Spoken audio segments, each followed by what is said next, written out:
And the first thing I sort of want to ask is, leaping off of this point here, is really to ask the question to those involved with the Center for Reconciliation about precisely what is the project of reconciliation. It seems to me that we're at a point now, I think in the version of the paper that I read of yours, Peter, you start to lay out what you call different waves of reconciliation studies. It reminded me about the way in which scholars talk about waves of womanist studies, like first wave womanism, second wave womanism. And if I recall right from what I read, you begin to delineate what you call first wave reconciliation studies as sort of represented by John Perkins' son, Spencer Perkins, I believe, and his relationship with Chris Rice, who was one of the former directors of the Center for Reconciliation here, where reconciliation in that first wave was a certain kind of bromance, shall we say, right? A kind of romance, a kind of masculineness.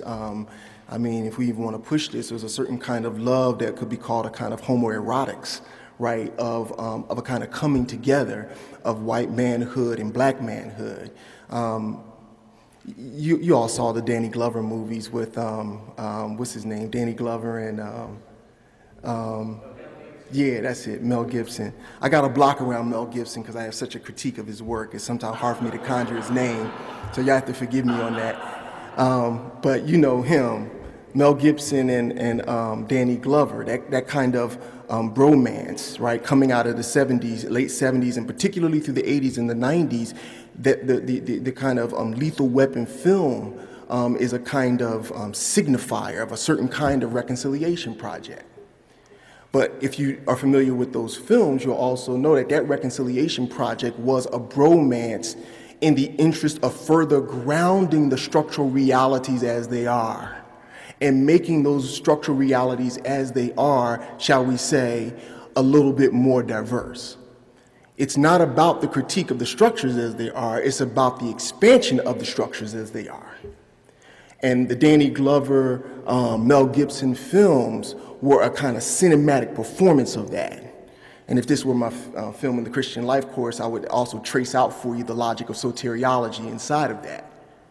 It was a certain practice, a certain kind of Christian thematized practice going on inside of that actually continued the kind of sickness inside of the Christian faith, insofar as the whole project of reconciliation became a project because of Christianity's work of creating a modern world structured through antagonism in the first place.